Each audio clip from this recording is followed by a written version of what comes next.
हस्तिनापुर एक भव्य और समृद्ध नगरी, जहां सूरज की पहली किरणों के साथ सोने जैसे चमकते महल जीवंत हो उठते हैं। हर ओर वैभव था, शक्ति थी, लेकिन सच्चे प्रेम की परीक्षा अभी बाकी थी।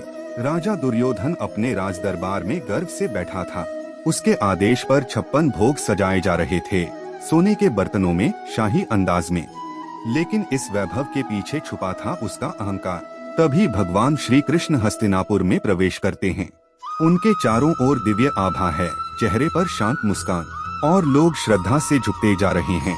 दुर्योधन विनम्रता का दिखावा करते हुए कृष्ण को अपने महल में आमंत्रित करता है, लेकिन उसकी आंखों में अहंकार साफ दिखाई देता है। कृष्ण मुस्कुराते हैं और शांत स्वर में कहते हैं, मैं वहाँ नहीं जाता जहाँ सच्चा प्रेम नहीं होता। और फिर वे सीधे निकल पड़ते हैं अपने सच्चे भक्त विदुर के घर की ओर। एक साधारण सा घर, मिट्टी की दीवारें, लेकिन भीतर अपार प्रेम।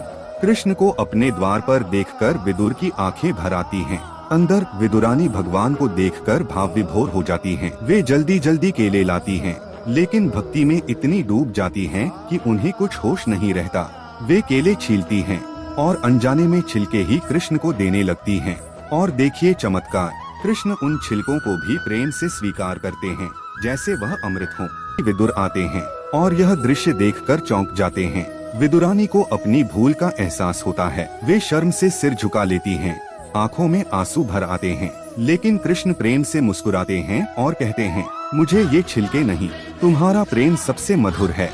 उधर दुर्योधन अपने महल में क्रोधित बैठा है। 56 भोग उसके सामने हैं, पर वहाँ प्रेम नहीं, केवल अहंकार है। और अंत में कृष्ण हमें यही सिखाते हैं, भगवान को वैभव नहीं, सच्चा प्रेम और भक्ति ही प्रिय है। जहाँ प्रेम सच्चा होता है, वहाँ भगवान स्वयं चले आते हैं।